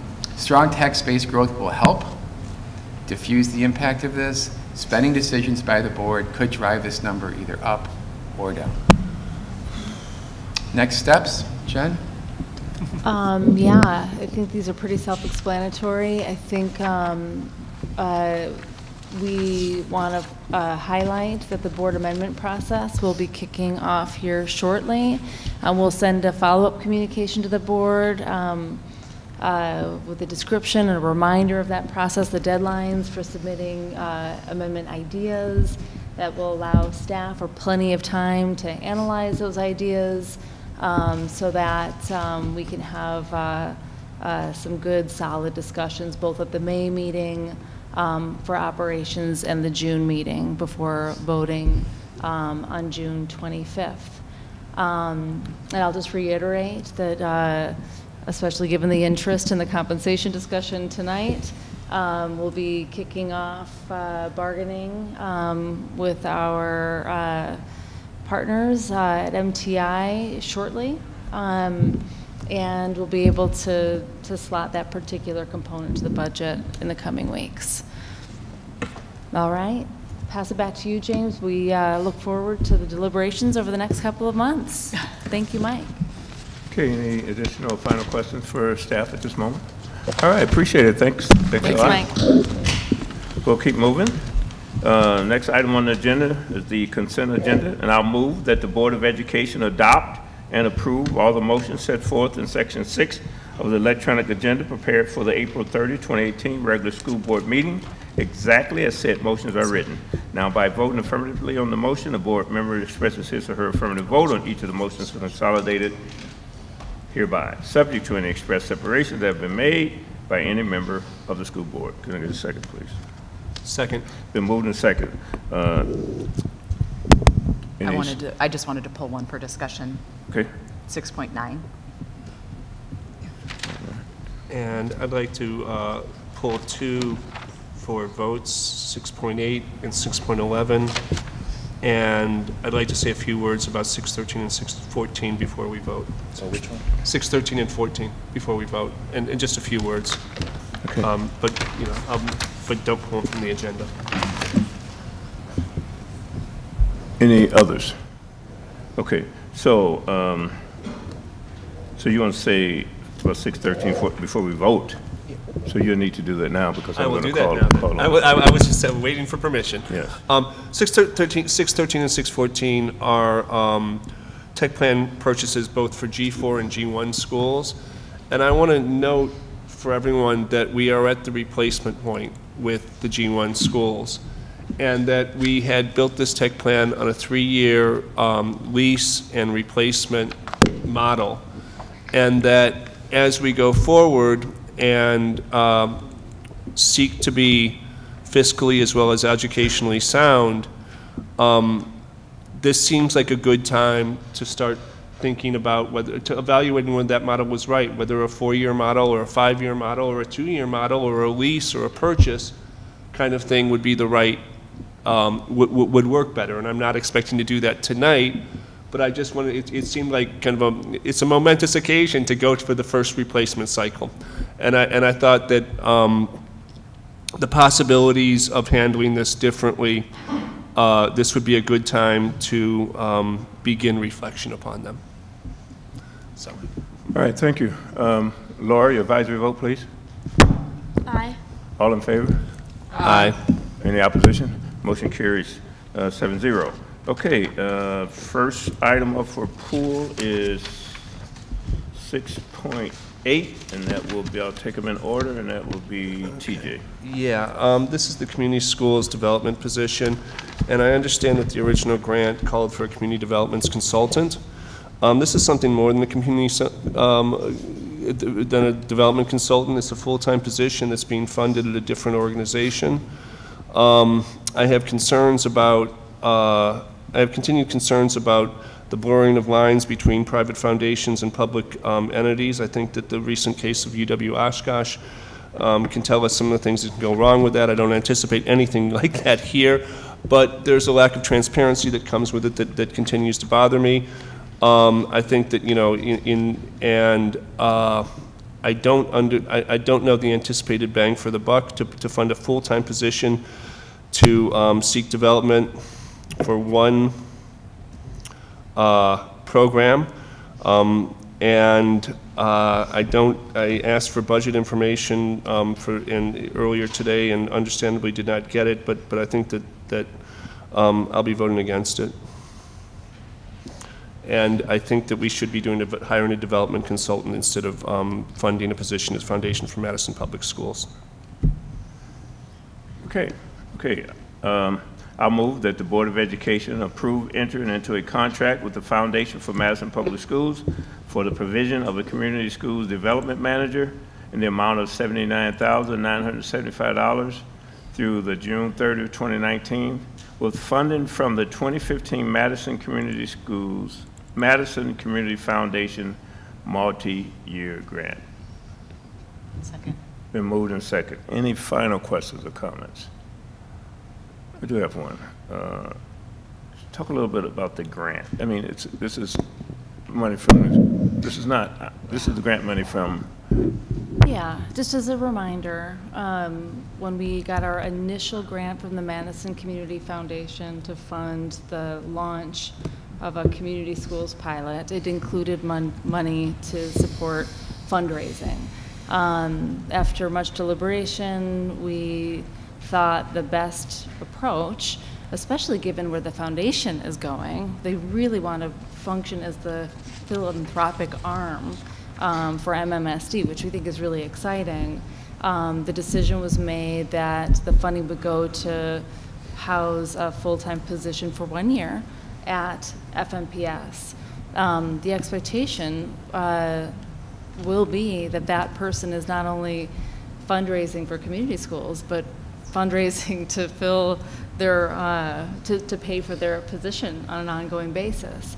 If we can't accomplish that, then we fail and the position goes away. So we think this is a risk worth taking in that we would get not just a short-term consultation on fundraising, but potentially someone fully dedicated to creating a sustainable funding model for this approach. So that's where it came from. All right, thank you. So it's 1 year funding. Okay, Laura, your advisory vote? All in favor? Aye. Opposition? Nay. Motion carries 6-1. All right, Kate, 6.9. Yeah, I just wanted to pull this out for comment. I mean, you know, this is our resolution to the federal OCR complaint. And I just wanted to pull it mostly because later tonight we are likely going to pass an advanced learning plan that reduces funding for advanced learning in our district. And we're about to spend $100,000 on a consultant who works with high school students in our district to try to increase participation of students of color for advanced coursework. Over the past year, in almost all cases, that's gone down for African American students. Over the last year, we've been working with this consultant. So I just, look, I'm disappointed we're in this boat. I'm disappointed that we have to make this vote tonight. I would far rather be increasing the participation of students of color in advanced coursework than voting on this. And so I wanted to pull it out. I don't have anything. I'd love to say something, just a quick response to that. Yes. Thank you, James. Just as a reminder, last year when we began working with this particular group, Equal Opportunity Schools, as agreed upon in the OCR resolution. It was with one school, Memorial High School. It was to pilot it, to learn about the work. They did see an increase, and this year is the first year that they're working with all 4 schools, and we'll have data. Remember, we've got to wait for enrollment data, which we will have very soon, actually. And we're going to be very excited to share it with you because I think it's incredibly promising. So look forward to sharing with you more information on that, but I just want to tell you how important it has been for us to work with this organization, and we're excited about the progress that we're seeing. All right, then I'll move that the Board of Education approve the expenditure of $98,000 from the 2018-2019 Teaching and Learning Department operating budget via Tier 25 for all 4 comprehensive high schools to work with Equal Opportunity Schools as the equity consultant pursuant to OCR resolution. Second. It's been moved and second. Any final questions or comments? Lori, advisory vote. Aye. All in favor? Aye. Opposition? Motion carries 7-0. Mr. Mertz, 611. Yeah, this is virtual reality rigs, buying, I believe, 16 of them for $41,000. At a time when we're struggling to fund a cost of living pay increase, at a time when our low-income 8th graders read it about the level of our non-low-income 4th graders, I can't justify buying virtual reality goggles, so I will be voting against it. Okay, Nikki.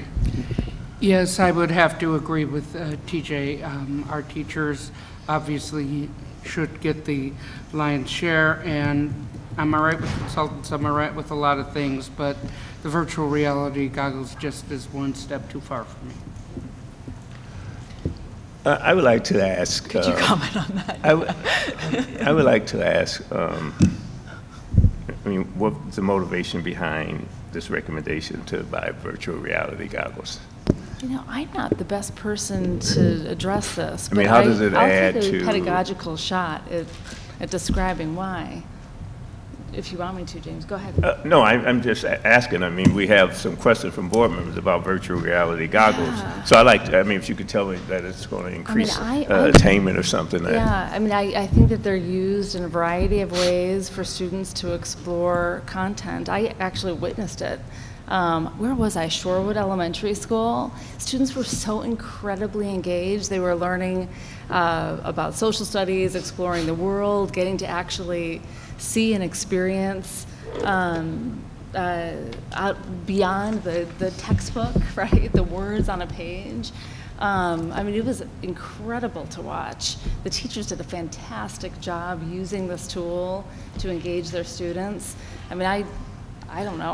I thought it was an incredibly powerful pedagogical tool that had students more interested in social studies than I had ever seen in that particular moment. I'm sure others could comment on it, but I think that this is really about engagement and exploration of content in ways that we could never have experienced when we were growing up. I mean, I think it's quite something. So that's the purpose. I appreciate it. Anyone else like to weigh in on this, Laura? I don't know if like you can answer this specifically, but just so this comes out to around $2,600 per set, and so like standard like Oculuses, which is like what like regular people would use to buy these, are like $400, like maybe more. Is there like, and I looked them up, and on the website they're like $300, like $400, like where is this $2,600 per thing coming from? Because I had no clue that this was going to be pulled. I did not examine the Google technology. Is anyone willing to answer this well, we're not going right to take now? 12 hours with this. Yeah, You know, doesn't so seem like at the top of the list. I've heard enough. Yeah. I've heard enough. So, okay, I'm going to move that the Board of Education approve the purchase of 16 class VR virtual reality headset kits per feeder pattern for students in grades K through 12 from Troxel in the amount of $41,440 from the 2018-19 Technical Service Operating Budget. Second. Been moved and second. Lori, advisory vote. Nay. Okay. Show of hands. All in favor? Okay. Motion fails unanimously. Okay. We'll move on. I just want to explain that I thought this would be one where I just voted against it, and that would be that. So I would have. I'll follow up with more information. TJ, everybody votes and their we'll own bring it opinion back. here, and we thought that was, so let's move on. Okay. Next item on the agenda, that concludes our consent agenda for tonight. Next item on the agenda is, I believe, Instructure Work Group. Yes, we had a very, very rich meeting on April 2nd. Two highly important and highly high-interest items, one of which was an update on Pathways implementation, including plans for the second Pathways, among other things. And it's clear that we will, in addition to the scheduled fall updates and decisions, that there will probably be something before that will come before the board. And the other is an action item for tonight's meeting, which is the Advanced Learner Plan. And I know we had a number of speakers on that. And do we want to invite Ethan up and see if there are, are there any board questions or comments about this that? I have a comment, but it doesn't need Ethan's. Anyone else? Or Jen, do you want to bring Ethan up I anyway? think it would be nice to bring, this is a major vote, right? Our 3-year plan for advanced learners. I think Lisa should join us, Ethan should join us, and I think Caroline, just in case there are questions, and at the very least to thank this team for the tremendous work they've done on this plan. Thanks, Lisa. Thank you, Caroline. Thanks, Ethan. And Caroline. And Lisa.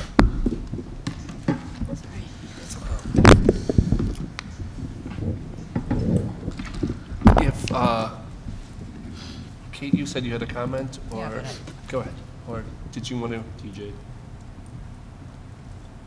Put me in the queue.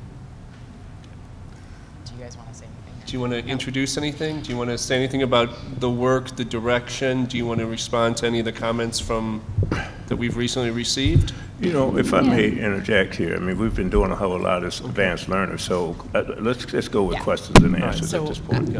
I guess I more than anything have a comment. I appreciate the work that you guys have done on developing this plan, and I know you've taken into account a lot of feedback over the last several months, so I'm very much looking forward to some of the ways that this will push advanced learning forward.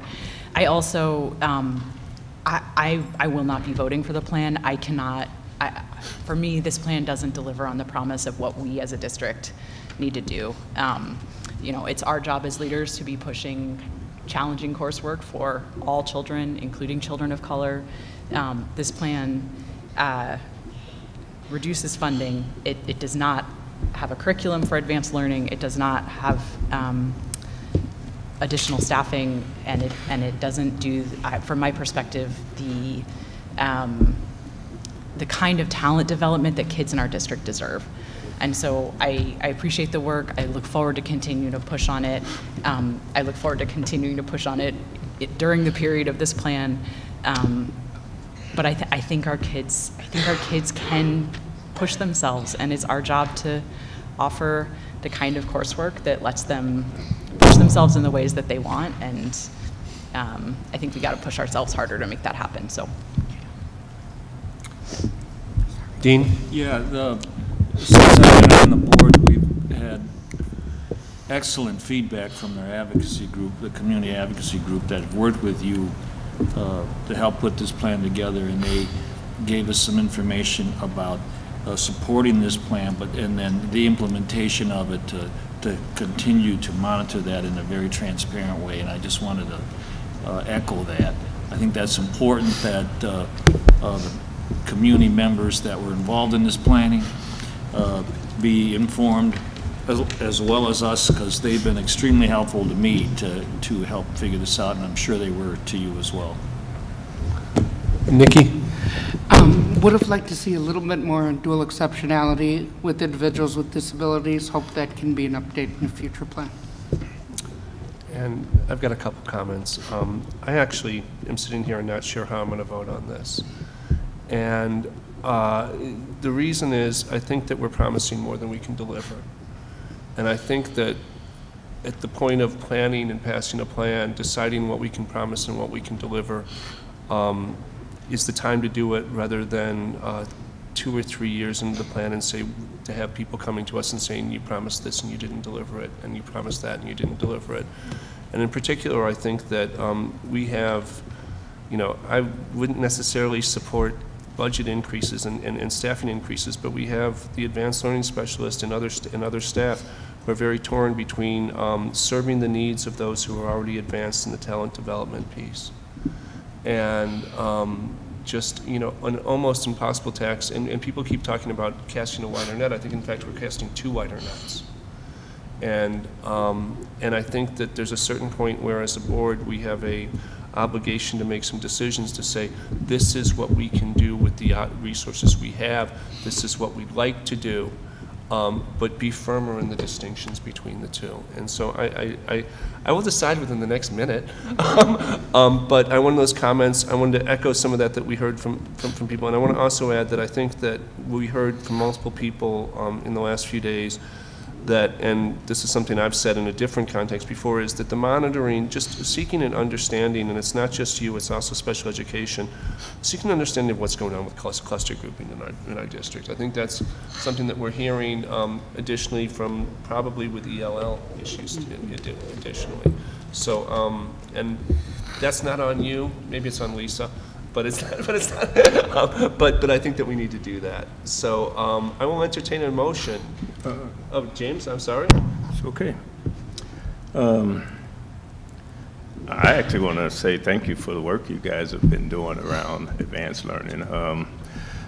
One of the things I think we've fallen short on in various areas of the district, but we have not fallen short on in terms of our work in advanced learning, is community input.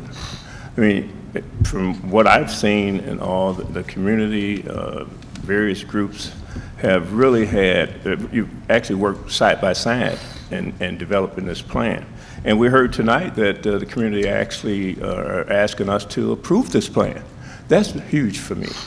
I'm not going to sit here as a board member and ignore what our community is saying, especially the community of people that we have in Madison that knows, that have worked alongside of you with the advanced learning work. Is it perfect? No. But we continue to work hard. We continue to work with the community to make it as good as it can possibly be. And again, and I can never remember the name of the organization that works, PAL, what's it? Yeah. They've been working lock and step with you guys and have been coming forth and look like great collaboration. If we can get that type of collaboration in other areas of the district, we'll be in a lot better shape than we are in now. And so I don't take that lightly. Comment on allocation of resources. We sit around this table and we talk a lot about we need more of something. We need more staffing. And been trying to think about that. Everyone comes to us and talk about we need more. And I don't know that I'm equipped to make the decision about how much more we need. How many more people do we need in terms of our advanced learners support? I mean, I'm not equipped to answer the question. Qualitatively, I can sit here and listen to people and say, yeah, I think so. I think we could use a couple more. Or in any area of the organization, whether it's SCAs or what have you, everyone comes to us and says, we need more. Well, one of the basic constraints that we're working under is scarcity. We don't have resources to give more to everyone, and we have to make a decision. And so we need a process for determining what is that next, what kind of return are we going to get for that next person? We all can sit here and say, we need some more people in BE for in our behavior education plan or what have you.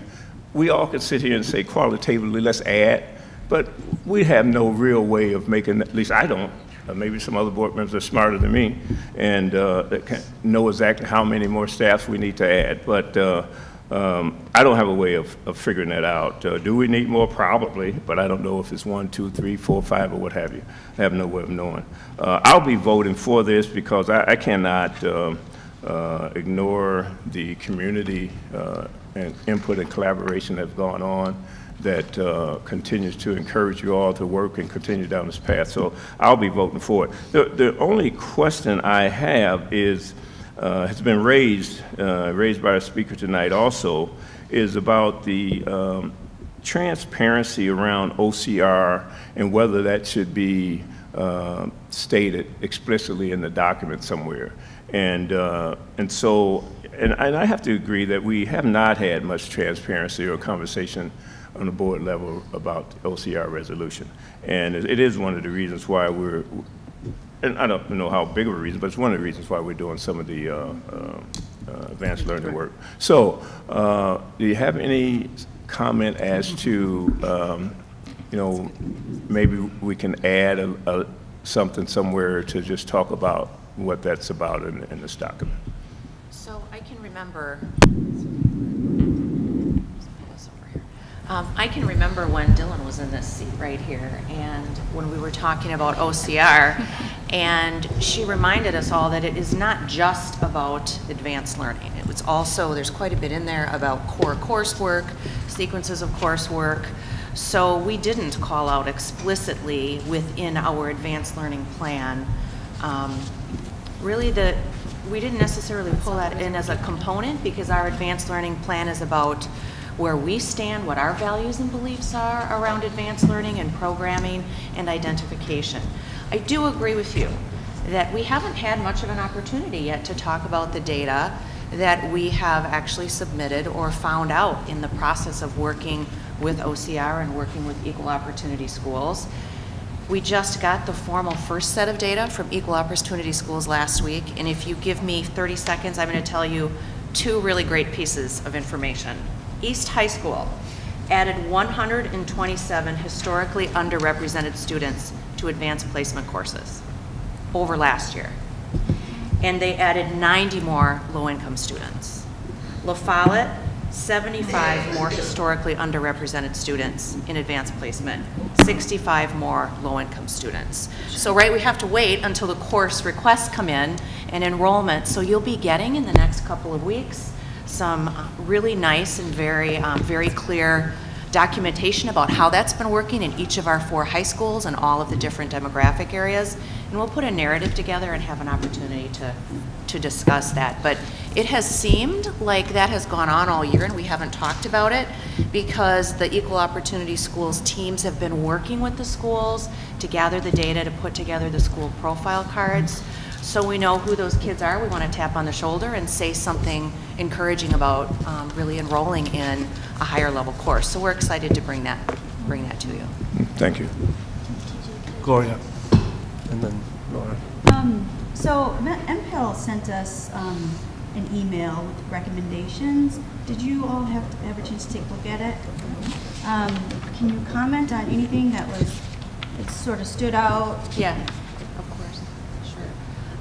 Let me start, and then if there's any detail, maybe Ethan or Caroline. So I think maybe James, you said it, right? We have what we think is the best plan in the last 5 years that we've seen. It is not perfect, but we certainly feel like it is a plan that we are entering in partnership with our communities and our families. And I want to just mention a couple things since the last plan, and then I'll share a little bit more about the email. We have higher staffing levels now for advanced learning that we have ever had.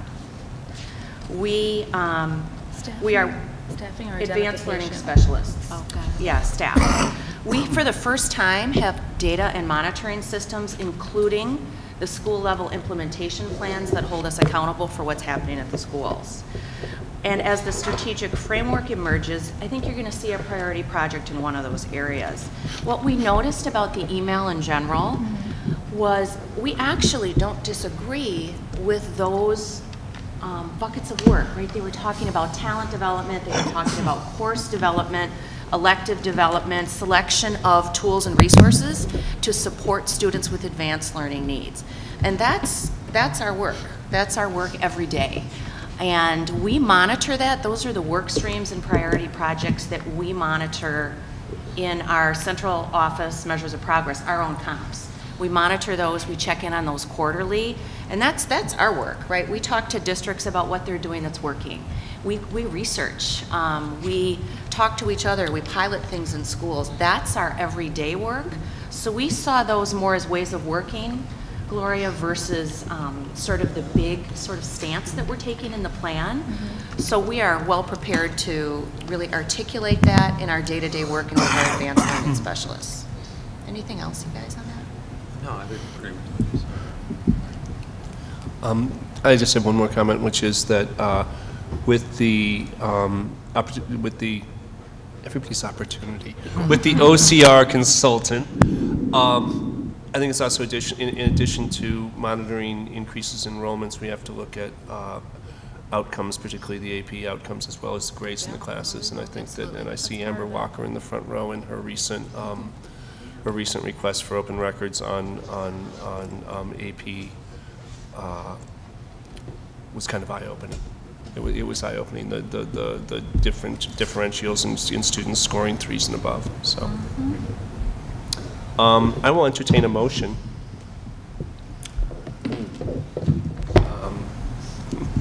Is there a second? This is to pass it. Do you have the language? It is, the Board of Education approved the 2017-2020 Advanced Learning Plan as prepared for the April 30th, 2018 regular meeting. Second. Laura, your advisory vote? All in favor? Aye. Opposed? Nay. That passes 6-1. The next instructional work group is... Thanks. Thank you, guys. Is May 7th, and we will be addressing behavior education plan policy, which is kind of new for an instructional work group, and the Forward Madison Partnership, a high-intensity partnership. And that is the end of the report. Thank you. Next item, operations, Mary. Okay, we held our meeting on April 16th, and the first item on the agenda was budget development, and specifically around compensation and the priority action items. I think we've gotten an overall update tonight, overview, but we went into those things in more specific. The second topic was the long-range facilities plan update. That was really quite quick, going through very high level, just what's to come and where that group stands in terms of the work that they're doing. And that was pretty much operations work group. Our next meeting is May 14th. On the agenda is the 2018-19 proposed preliminary budget review and input, wellness policy, youth options policy, and Chapter 1000 board policies. That's it. Thank you. Any questions for Mary? All right, seeing none, we'll continue to move on. Thanks, Mary. The next item on the agenda, other reports to the board, City of Madison Education Committee. Due to an unseasonably unplanned snowstorm, the City of Education Committee did not meet. All right, Our next meeting is May 9th. Thank you, Nikki. All right, Senate, Student Senate. Well, we also had rescheduling due to weather, but long term, we've been working on writing a statement of further suggestions to improving the just now passed AL plan that you all probably got. So that's what we've been working on. All right, thank you, Laura. Okay, Education Resource Officers. We had a meeting scheduled April 18th, and we got snowed out. We actually had a member stranded up north somewhere. But I will take this opportunity, we'll be meeting in May in a couple of weeks, but I will take this opportunity to, the MSCR report that you got, which wasn't on here, just look at the chart on the bottom, see all the people that day. Don't we have an action, though, for ERO? Not today. No. Don't we have to appoint a citizen member? Oh, didn't we do that last Pardon? That's human growth and development. No, we have to. Oh, then well, I thought we did that already. No, we Oh, haven't I'm sorry. appointed her. Well, then, thank you for reminding me. Anna Moffett was a board member on the committee, and we would like to have her continue as a community member. So, You'd like me to read the motion? do you have it? Okay, I'll move that the Board of Education appoint Anna Moffett as citizen member of the ERO Ad Hoc Committee. Second. Second. Okay, it's been moved and second. Do I do this? Yeah, you can take it from All there. right, all in favor? Or, I'm sorry, Laura, your vote? All in favor? Aye. Aye. Opposed? Nay. Motion passes. 7-0. And that's my report. We're meeting again on the 16th in May, and that what we are shooting towards is a July handoff to us to begin to review the report. Okay, thank you, Dean. So, handoff in July, you said? Mm-hmm. Okay, thank you. All right, under other business, I'm going to move that the Board of Education establish the Human Growth and Development Advisory Council and approve the membership of that council as is required by the Wisconsin Statute, Section 118.019 sub 5, and as set forth in the material prepared for the April 30, 2018 regular meeting.